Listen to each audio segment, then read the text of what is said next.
hinder you. Don't you let where you've been hinder you. Don't let what they've said hinder you. Don't you let your past hinder you. You're a woman without limits. Yes, you are. Yes, you are. A woman without limits. Yes, you are. There's nothing the enemy can do to stop what God has for you. There's nothing the enemy can do to stop what God has for you. You're a woman without limits. Woman, woman, woman, woman, woman, woman without limits. Na na na na na na na na na na. Woman without limits. Woman. If you want a better marriage, you are responsible to make it change. Did I say you leave that man and go to look for another one? No. The wahala you find in another one will be worse than this one. So what am I saying? Whatever you need to change, work on yourself to change it. Our attitude and behavior flows from our frame of mind. Our attitude and behavior flows from our frame of mind. And if we use self-awareness to examine them, then we can often in them see the nature of our hearts. Listen to me. Our language is a real indicator of what we think. Our language is a real indicator of what we think and what the degree to which we carry ourselves. You have to start speaking positive things into your life, because that's how you will begin to change. You need to choose your response wisely. So you have to start thinking, what have I been speaking that has ended me here? And what can I do to change that level of thinking? Good evening, viewers. You are welcome to Woman Without Limits. I tell you, it's such a delight. I'm so excited today. We have these amazing, wonderful young people that are about to come and tell us how not to waste time with our youth or in our youth or while we are still young, but to do something worthwhile, because we are all created for a purpose. And I do believe that there is nobody in this life that's empty. You have something to give. You have something to offer. And that's what you need to get a hold of. Because, see, the earlier you get a hold of it, the better. The less time wasted. And the better it is for you and your generations. Because every generation is waiting for your voice.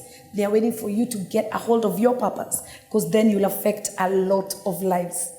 We've been bringing amazing programs to you. And I want to thank you so much for all the feedback that you give us. I do believe, I know for sure, that Woman Without Limits affects and changes your lives and alters your destiny altogether.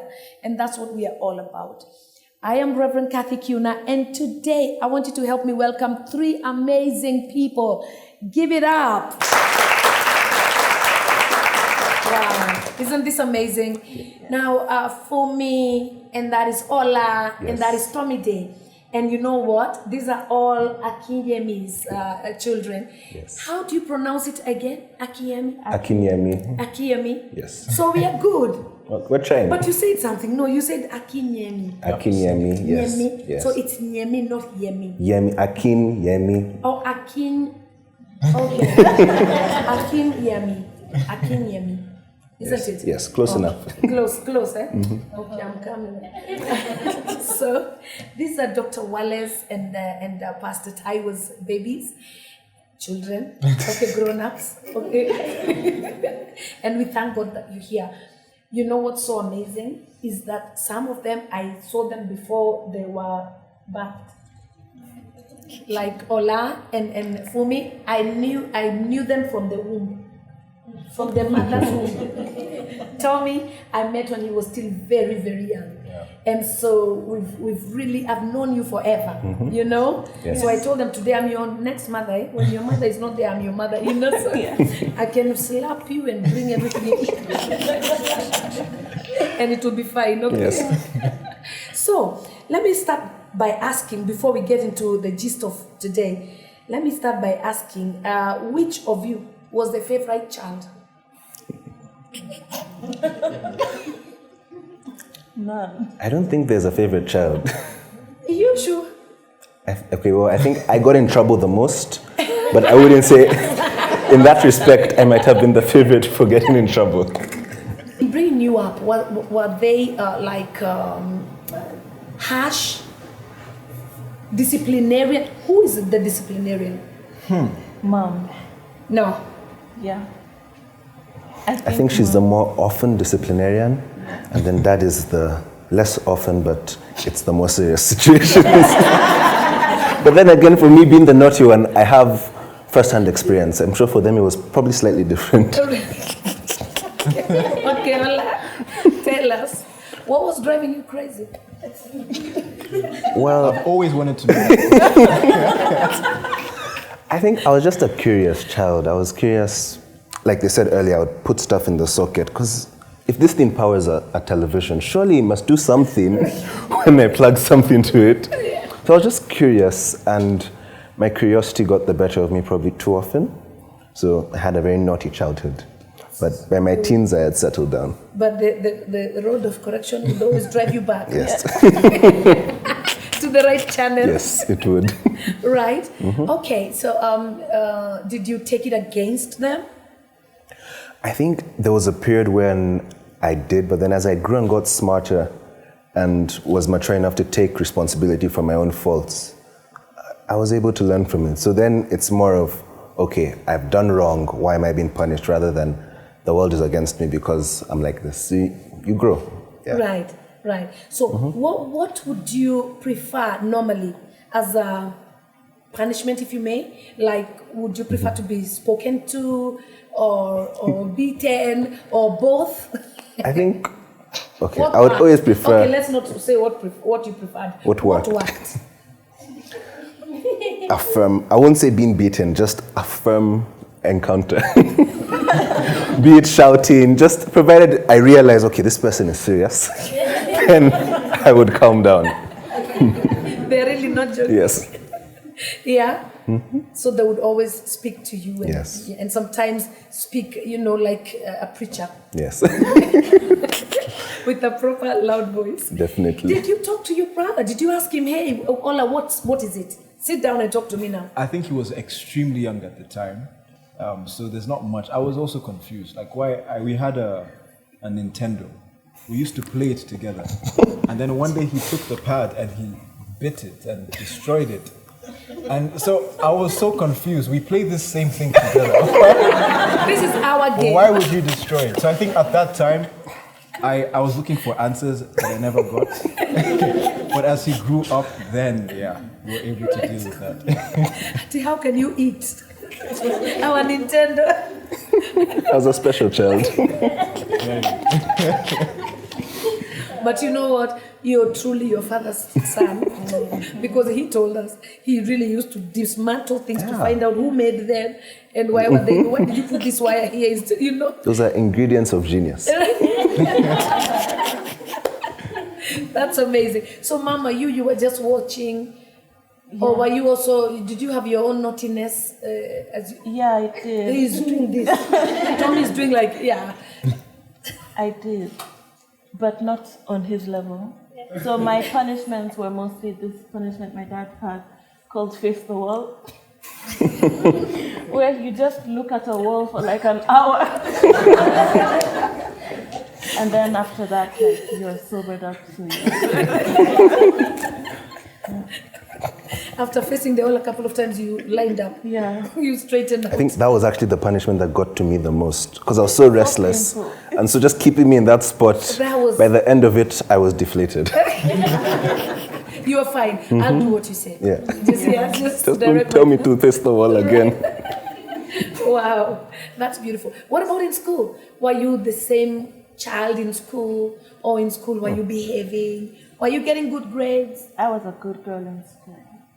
Do you believe? Did you believe? Yeah. The way she said it, I was a good girl in school. I was. Really? Yeah. I did well in everything but maths. But I was a good girl. Really? Yeah. And you worked hard. You all were A students, huh? Yeah. You were A student, even you? Yes. In spite of your naughtiness? By the time I was in high school, I was a much better behaved kid. You had calmed I even down. was a prefect. So. After facing the wall a couple of times? Yeah. Oh, really? Wow, that's good. That's good. And did you go to the same uni? Yeah, we all. That's All the three of you? seems Yes. to be our family uni. So Oh, USIU? Yes. yeah. Oh, wow. What did you do? I'm doing IBA. I'm still studying. Oh, I yeah. have a year left. You're doing? IBA, International Business Administration. Okay. And Ola? I also did business, but in marketing. In marketing? Yes. I did cybersecurity, but I'm currently actually back there for my MBA. Oh, Yeah. for MBA? Yes. Wow. Okay. So tell me now, fast forward. We've come from relationships. We've come from naughty backgrounds and walls, passing through walls and then facing them. Now, what brought you into this entrepreneur? Because that's what I want us to talk about. The fact that, you're still so young, but you're so focused. Focused that you're even having a relationship that is, my goodness, like a solid, serious relationship. Meaning that you're not even looking at other girls. That's what you're saying. You're focused like this. Yes. May God help us. What brought you there? What is it that brought you there? To that focus, that, that intense focus at your age? We start with Tommy. I think for me, it goes back to the example that I saw. My early childhood, I'm sure my parents were probably talked about the journey. And there's a period where things weren't all that good. But I saw my dad pick himself up, and I saw him start things from the beginning. And I remember, like, when I was a kid, the high school that I was in, I happened to get a scholarship there. It was an international school, but I watched friends who came from homes where they had everything. And I felt like they took that for granted. So I think growing up, I made a decision to myself that I can never be that. And I saw what employment, did, and I was like, you know what, I don't think this is for me. And I think seeing the example that my dad said as well, I felt like, you know what, this is something that I'd like to do. Just work for myself, work for our family, let's do something together. But yeah, so I watched all this from a very young age. And I can remember even at the age of 13, 12, we used to talk about hypothetical companies that we wanted to start. And At 13, 12? even younger than that, probably, yeah. With even older than Yeah, I was probably 8 years old. What? And you would talk about that? It was, again, there was not so much happening during that time. So I think that was one of the ways to kind of adjust during such a period. But I think that coupled with, the watching my dad, watching what he did from the ground up, also noting the fact that we left Nigeria and came to Kenya again, and I watched what he did, from scratch up. Scratch. I think when you're born in a home where you see everything, you just wake up into the good life. It's very hard for you to appreciate it. But when you enter a family where you see things from scratch, you never forget that. Never So you saw your dad pick himself I up saw from everything. zero, from ground zero. from ground zero. So when he tells those stories about I was here, I was there, I remember where I was during those points as well. What? Yeah. What are you talking about? You remember the journey? Everything. And it inspired you It inspired me. to also do something. It did. And Ola, I think- now, how old were you? You said you were 8. I think it's a similar process for both of us. Like for me, it was slightly different in that we've seen our dad be able to dream about all these things and actually bring them to fruition. And so he raised all of us to be dreamers, more or less. So I'm always constantly thinking, this is what I want to do with my life. Tom and I would discuss this is what we want to do with our life. And so it gets to a point where you realize, because of how you've been brought up, that if I only want to do this, it's never going to happen. And so you realize you need to actually start, and even if it's with baby steps, you need to start. You need to actually put your foot out and start doing something. And I guess growing up in a house where there's that support that you can actually achieve your dreams if you put yourself to it, if you develop yourself, it was like the natural progression, because once it got to a point where any of us had an idea that you're passionate about and wanted to run with, literally the next, you just know this is something I can turn into a business. If I apply myself to this, if I develop myself, I can do this. Oh, wow. Woman, woman.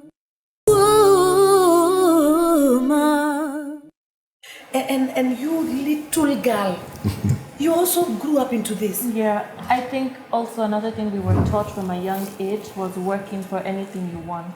So even if we would want to go for a movie or the smallest thing, we would say, Dad, we want to do this. What can we do to earn what we will use to do this? So it was never that thing of, I need money for this, or can you give me money for that? It was, what can I do to earn this so that I can do it for myself, more or less. So that environment of always trying to make your own ends meet in a way, like, you have your parents, yes, but not running to them for everything to do with money and to do with. So you then just start trying to develop your own stuff. So you watched, and then you watched also your brothers, and also decided, you know what, I'm going to be a part of this. Yeah. They will not teach me a lesson. I will also be a part of the teacher. Wow. Okay. So what did you fall into, So I work in a consultancy firm as a director, and the way that happened was also very strange, because I realized I have a passion for talking. I also like talking. Like your dad. Yeah, I guess it's evidence I'm his son. Right. So, I've always had a passion for just communicating and things like that. And a lot of the ideas that I had, the things that I would like to do in the business world, no one was doing it. And the only person I could see doing something that no one thought was possible was my dad. So I realized that this was a perfect platform. And so when I finished school, because the consultancy work, he's worked everywhere. I had the opportunity to go anywhere that I wanted.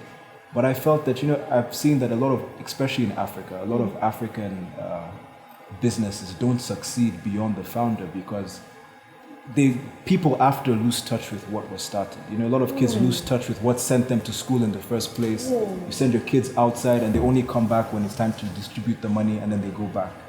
So I felt like I wanted to be a part of something big. I've heard all his dreams, and I have dreams that I feel can also fit in what we're doing. So yeah, that's how it started. And so basically now I'm part of the consultancy firm, helping transform organizations. Besides that, I also run a media company under our umbrella. Yeah, and my own little small things here and there, but that's the main focus. That's the main focus. Yeah. So basically you're doing what your father does? Not exactly. From like the training context, yes. Yeah. But for me, my own focus is, I love technology. I'm so passionate about the future. So I call myself a futurist. In fact, every organization I go to, that's how I describe myself. Hey. Futurist. So, futurist, yeah. Basically helping people and organizations see what's to come and how to position themselves for the future, the things happening in our world. So it is training, it is consultancy, but it is my own niche. Yeah. So does it earn you so far? Yeah, thank God. Yes. Wow. Yeah. So tell me, what you're saying is that you don't even have to depend on your father or mother for anything. Talk to a young person here that's watching you right now. That's like, most people your age don't know whether they're coming, going, or going. They have no idea whether somewhere in between. They are still in their mother's just, they haven't even thought there can be a future. What would you tell such a person like? I think it all starts from being able to identify the unique gift you have in yourself.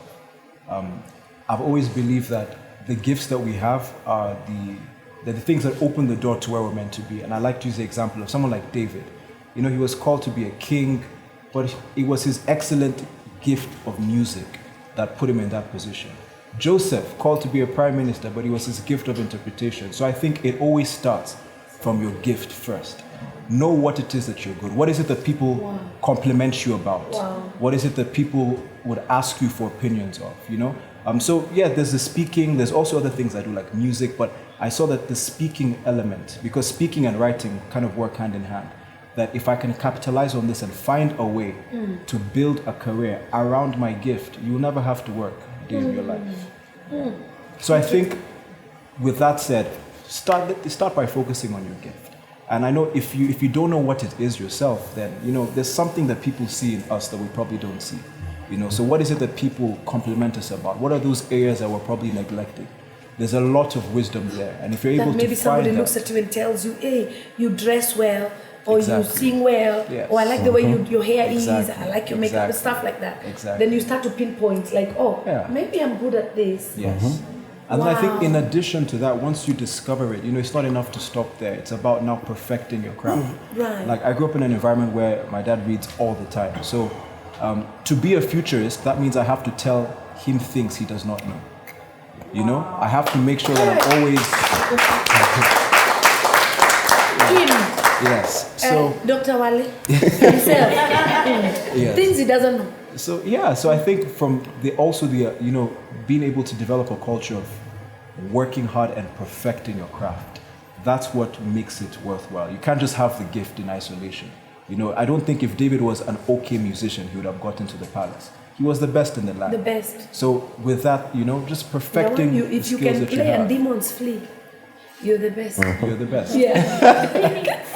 Wow. And we come to you. So what did you venture in? I ventured into two things, and they're both areas I'm quite passionate about. The first one being music. So we have a musical household in that dad plays the piano, mom sings. So naturally, that was something I found very interesting growing up. And then I remember when I went to high school, that was the first time I actually started performing for people, and guys were like, "Oh, you're so good at music." And then I did my O-level exam, and you had to create your own composition. And I think if ever there was something that made me think maybe I can do music, it was that I did that composition, I passed the exam, but then from the next year, one of the IGCSE examiners, he was using my composition as a blueprint to teach people how they should approach that exam.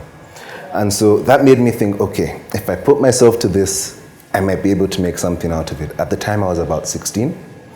And so the area I wanted to focus on in the music industry was electronic music, because it's built around the music, there are no vocalists, so it's purely the music, that you're not really pushing any messages, as pure as it gets. So I started growing myself, trying to be a DJ, learning how to produce music, and it was a slow start. I remember talking with my parents. There were days I'd come home so upset that I DJed at this event, they didn't pay me, and there's no contract, there's no one I'm following, so I was deflated, but I kept pushing at it, developing myself, and 2017, I started a record label with my friends who had been on the journey with me.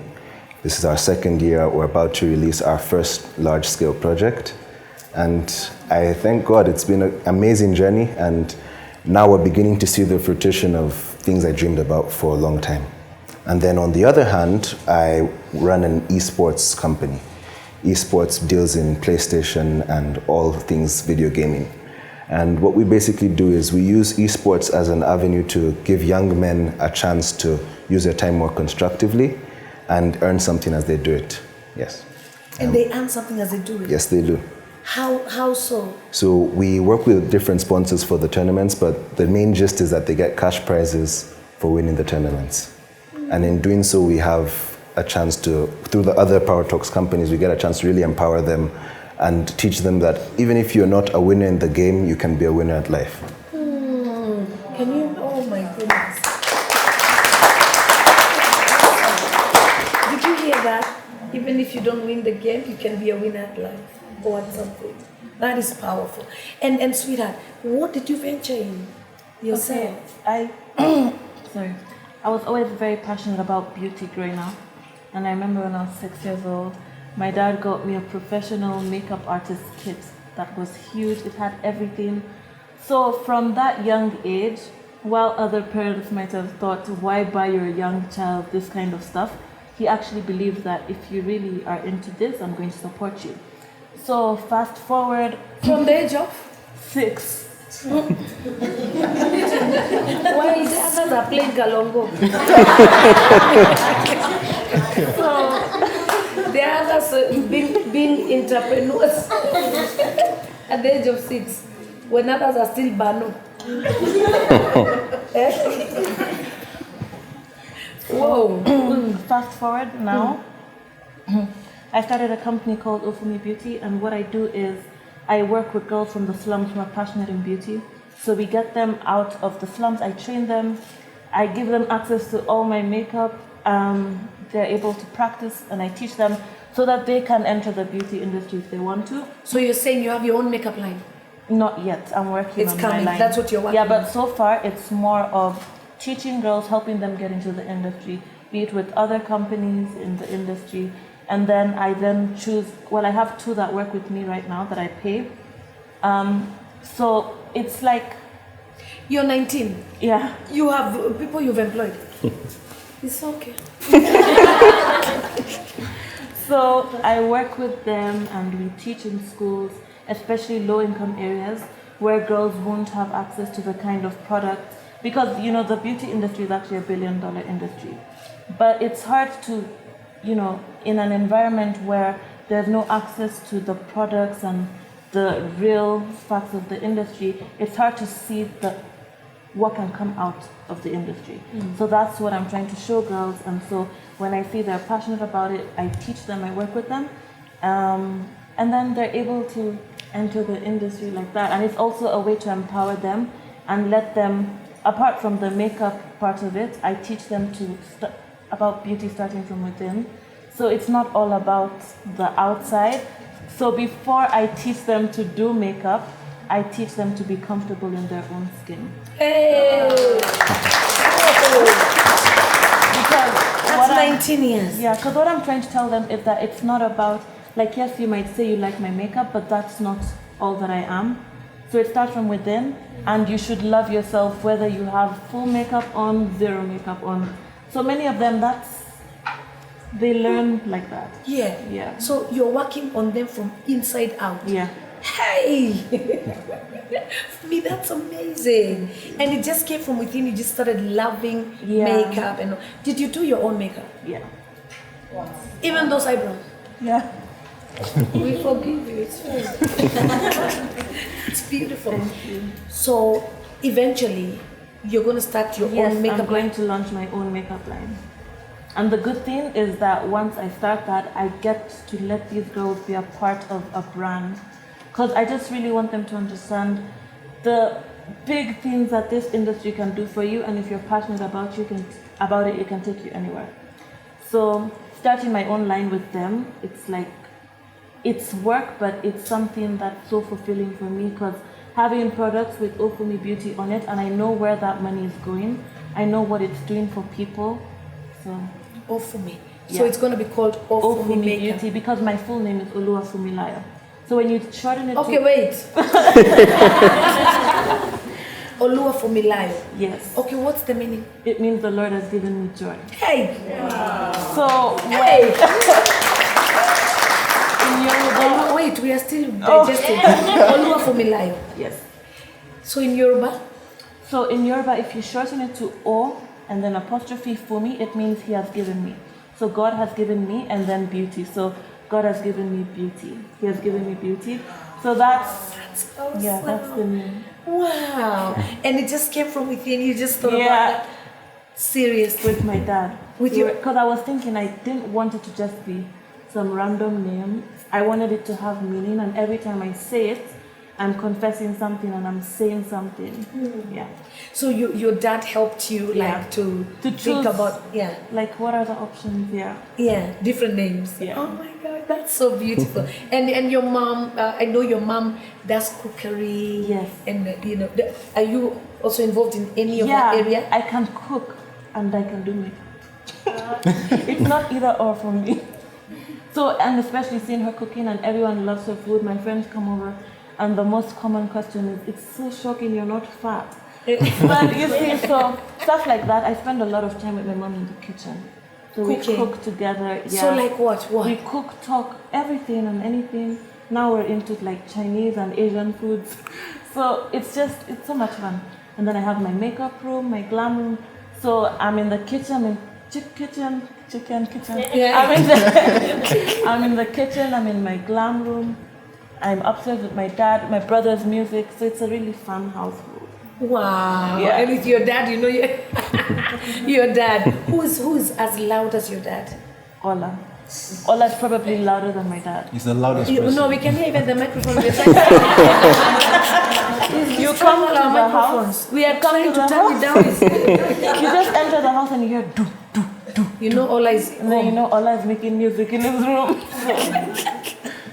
yeah. So you've been like that? Yeah. This loud, happy, go lucky?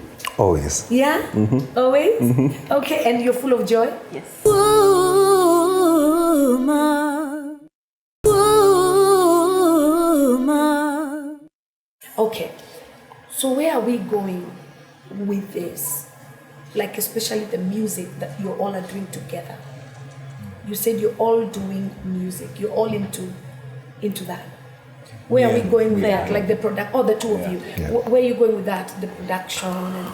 Well, I'll start by saying I'm really grateful that God has given me an amazing network of people that I've met since I started doing music. So I'm quite plugged into the entertainment industry here.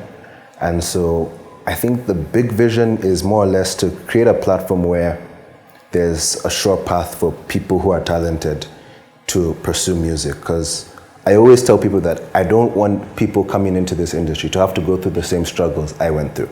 So that's the essence behind starting a record label, because we want to be able to see an upcoming artist and you give him the platform he doesn't even know he wants yet, before he can even realize he wants it. And so that's what we're doing. We're trying to grow it into a brand that puts out the most authentic and original new type of Kenyan music and pushes Kenya to the world. Yes. And do you mix it with the Nigerian? Well, I take it as an added advantage because I am Nigerian. That sound is somewhere in me. Do you all speak Nigerian? Okay, yeah, Yoruba. It's not. I'm asking if you speak Kenyan because people said you speak Nigerian, but it's Yoruba. It's like me asking if you speak Kenyan or if you speak. Anyway, but Yoruba. So you all speak it? I don't. I understand. Let's say I understand. It's Yeah. I'm learning every day. Really? Yeah, I think, we moved around a bit too much. Because you were in the States for quite a number of years, Yes, yeah? but I understand it, but it's not that I'm just satisfied with that. I want to, it's a beautiful language. You want to learn it? It's extremely complicated, but it's a beautiful language. So yes, I am working on that. You're working on that? Yeah. You're working on that too? Yeah, I understand. Like, you can't speak to me and I'll be lost. Exactly. Yeah, you can't But- talk about us. But it's sad that I understand Kiswahili better. Listen to this. This is what shocks me. Ati hebu tuongee Kiswahili sasa tuwatishe hawa watu. Tuongee nini basi? Niambie. Yani. Ulijuaje Kiswahili wewe? Nimeishi hapa. Eh? Na wewe? So mkajua Kiswahili. So mnaweza fanya biashara ya Kiswahili.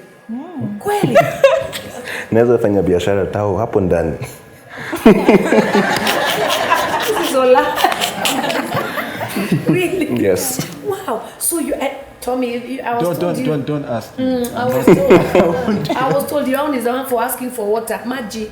I also understand. That's the thing. Okay. So you can't talk about me and I'll be clueless. You will know that I these will people know. are not Yeah. being judged. Okay, but you don't know how to speak it. I know a few things. You can say nataka chai. Yeah. Yeah, I know Yeah. So you guys, this is home for you. Thank you. This is home for you. Kenya is home for you. Yes, Like totally. this is it. You're not planning to go anywhere. Look at that smile. No, this is home. To be honest, I feel like even for me, I've gotten a lot of my identity here. I grew up here. You don't forget where you went to school and stuff like that. Not to say that Nigeria is thrown out. It's still a very important place in my life, and it will still be a part of my life. But I just see it as an amazing advantage that I've been given to be brought up in the most relevant East African nation and to be from the most relevant West African nation. So I feel like there's a reason why that happened for us. So I'm just going to make the most of it. That's awesome. Yeah. You know what I'm excited about is that you guys have decided like to turn young lives around. Like you're so young, but then you also want to just, you know, turn young lives around by like you, what you're doing with your makeup and just, you know, raising people who would never probably have been raised. And you're also doing the same, working with people, you know, that are less privileged. Definitely. And showing them that they can do this. And you too.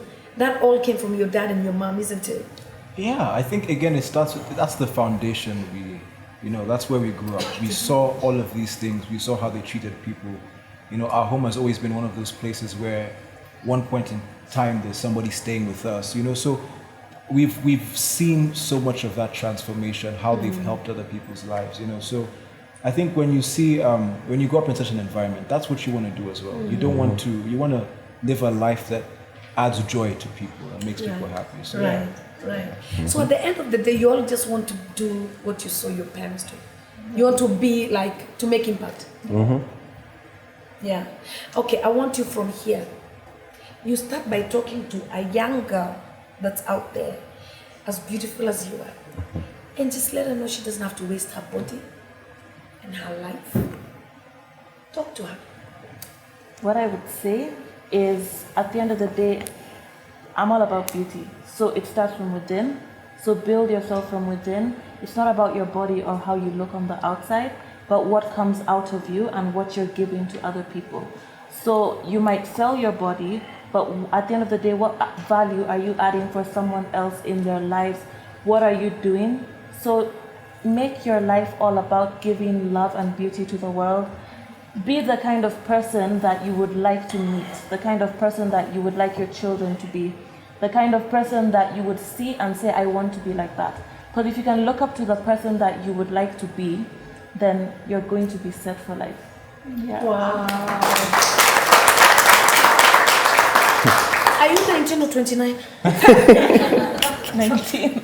Wow, that's awesome. So Tommy, Ola, there is somebody out there, 21 like you are, and they are completely lost. Like maybe even doing drugs.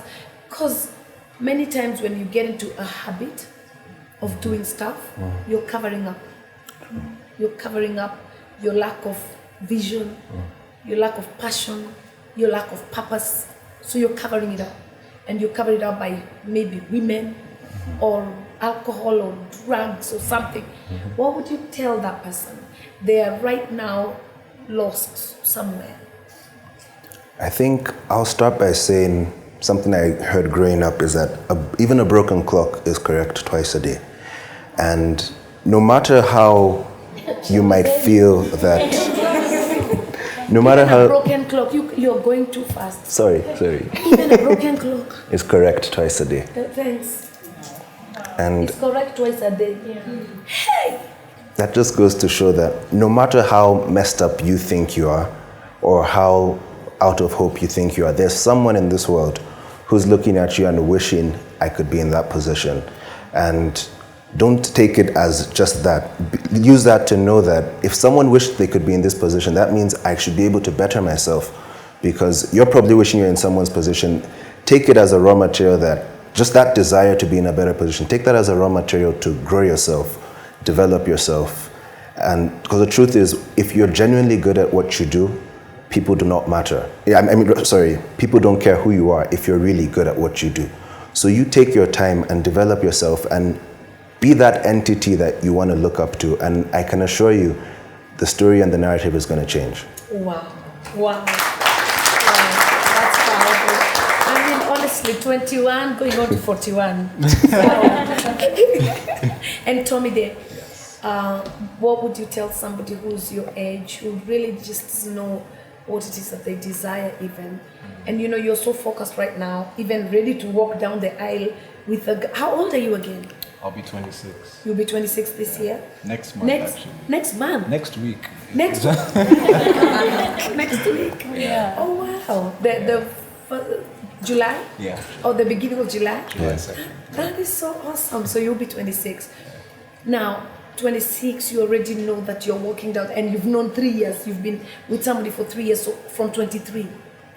That is really amazing, especially just zeroing in a handsome young man. You know, I'm sure there are many that have been looking and wondering, you didn't see right? You know, like I need to refocus you. But then you still stuck and decided this is it. What made you so decisive? And how would you tell somebody who is in that, predicament of just being lost, how to be decisive at their age and know that, they can be somewhere? What I'll just say is that it all starts with a vision. I believe all of us, no matter what age we are, at one point in time in our life, we had a vision of success. We had something that we wanted to aspire to become. So I think, remember the vision you had. And don't see yourself as you are, see yourself as you can be.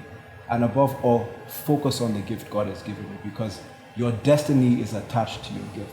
And if you do not step out to become the best version of yourself and to achieve what God has put you here for, that means that countless destinies that are tied to yours will probably not exist. So focus on who you are, focus on the uniqueness of yourself as a person, and let the vision be the pillar of your life. Let that be the foundation. Let that be the reason you wake up every morning. And above all, it's never too late to get up and do something. No matter how old you are, you might feel like you've wasted 5-10 years of your life. With God, He owns time. So if you want to start today, it can start. So yeah, the past doesn't have any impact on what you can be in the future. Just focus on who you are, what God has given you. Let the vision be at the center of your life, and believe you can do it. Work hard. Develop yourself, and you will, live a life that would be celebrated. There's something that my dad says that I would also like to mention. He says that if your absence doesn't make a difference, your presence was not necessary. Hey, and to take that further. Wait a minute, Tony, we need to. If your absence doesn't make a difference, your presence was irrelevant. Was not necessary. Was not necessary. And to be honest, we all have something that is necessary. God has put something in all of us. That shouldn't be the case. And if you notice, everyone, the destinies that are attached to our lives, if we don't step out to become who God wants us to be and to chase those dreams, think about how many people, would miss out on something because we didn't do something. So, in terms of being decisive, just have a vision, stick to it, develop yourself, and keep God at the center. Wow. God at the center. Keep God at the center. This is the Akinyemi family. Amazing, wonderful young people that are doing amazing things for God. You don't have to give up.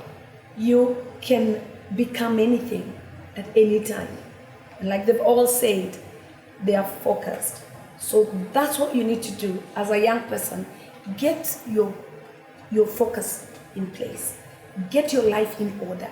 And you'll be surprised what you can do irrespective of where you are in life. This is Woman Without Limits. May the good Lord bless you. Have yourself the most amazing week, and see you same time, same channel next week.